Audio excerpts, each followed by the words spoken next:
എല്ലാവർക്കും നമസ്കാരം. ഈ വരുന്ന 2024 ഏപ്രിൽ 8-ാം തീയതി ലോകത്തൊരു സമ്പൂർണ്ണ സൂര്യഗ്രഹണം നടക്കുന്നുണ്ട്. ഒരു ടോട്ടൽ എക്ലിപ്സ് നടക്കുന്നുണ്ട്. അപ്പോൾ അത് ഭാരതത്തിനെ സംബന്ധിച്ച് ഇപ്രാവശ്യം അതിലേക്ക് കൂടുതൽ ദൃശ്യയോഗ്യമല്ല.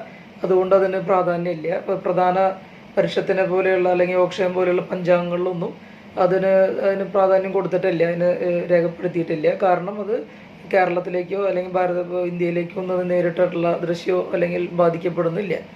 അത് ഇപ്രാവശ്യത്തെ ആ എക്ലിപ്സ് 50 കൊല്ലങ്ങളായിട്ടുള്ള ഒരു ഏറ്റവും വലിയ ദൈർഘ്യമായിട്ടുള്ള ഒരു സൂര്യഗ്രഹണമായിട്ടാണ് പറയപ്പെടുന്നത്. ഒരു ഭൂമിക്ക് സൂര്യനും ഭൂമിക്കിടയിൽ ചന്ദ്രൻ വരുമ്പോൾ സൂര്യൻ്റെ ആ ഒരു ലൈറ്റ്നിങ് ചന്ദ്രനിൽ തട്ടി അതൊരു ഭൂമിയിൽ ഒരു പ്രത്യേക ഒരു ഭാഗത്ത് ഒരു നിഴൽ രൂപപ്പെടുകയാണ്. അതിന് അംബ്ര എന്ന് പറയുന്നൊരു ഭൂമിയിലേക്ക് തട്ടുന്ന നിഴലിന് അംബ്ര എന്നുള്ളതാണ് പറയുക. ആ ഭാഗത്ത് നിന്ന് നോക്കുന്നവർക്ക് മാത്രമേ സൂര്യനെ സമ്പൂർണ്ണമായിട്ടുള്ളൊരു ഗ്രഹണം ദൃശ്യമായിട്ട് കാണാൻ സാധിക്കുകയുള്ളൂ. അതാണ് സമ്പൂർണ്ണ ടോട്ടൽ എക്ലിപ്സ് എന്ന് പറയുന്നത്. അത് ഇപ്രാവശ്യം നടക്കുന്നത് നമ്മുടെ അമേരിക്കൻ നാടുകളിലാണ്. അതിന് ഏകദേശം ഏറ്റവും അടിയിൽ മുതൽ മുകളിലേക്കുള്ള ഒരു കോണായിട്ട് തിരിഞ്ഞുകൊണ്ട് അതിലാണ് അത് ആ നിഴൽ പാസ് ചെയ്ത് പോകുന്നത്. അപ്പോൾ അതുകൊണ്ട് അത്ര പ്രാധാന്യം നമുക്ക് കേരളത്തിലോ അല്ലെങ്കിൽ കൊടുക്കേണ്ടതായിട്ട് വന്നിട്ടില്ല. അതുകൊണ്ടായിരിക്കാം പ്രധാന പഞ്ചാംഗങ്ങളിൽ അതില്ലാത്തതും. ഗുരുവായൂർ പോലുള്ള പ്രധാന ക്ഷേത്രങ്ങളിലൊക്കെ ഈ ഒരു സൂര്യഗ്രഹണത്തിനെ സംബന്ധിച്ച് നട അടയ്ക്കുക അല്ലെങ്കിൽ മറ്റുള്ള ചടങ്ങുകൾക്ക് വൈകല്യങ്ങളൊന്നും അല്ലെങ്കിൽ വൈഷമ്യങ്ങളൊന്നും വരാതിരുന്നതും അതുകൊണ്ട് തന്നെയാണ്. പിന്നെ മാത്രമല്ല, ഈ ഗ്രഹണത്തിനെ കുറിച്ച് മനസ്സിലാക്കേണ്ടതായിട്ടുള്ള ഒരുപാട് ശാസ്ത്രീയമായിട്ടുള്ള വശങ്ങളുണ്ട്.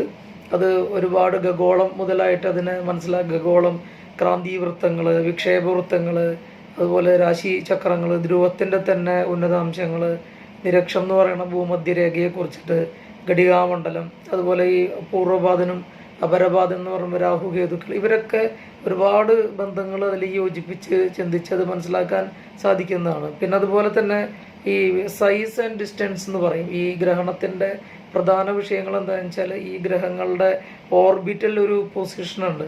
ആ ഓർബിറ്റൽ പൊസിഷനും അതിൻ്റെ ഡിസ്റ്റൻസുമാണ് ഈ ഗ്രഹണത്തിൻ്റെ പ്രാധാന്യത്തിന് അത് കൽപ്പിക്കുന്നത്.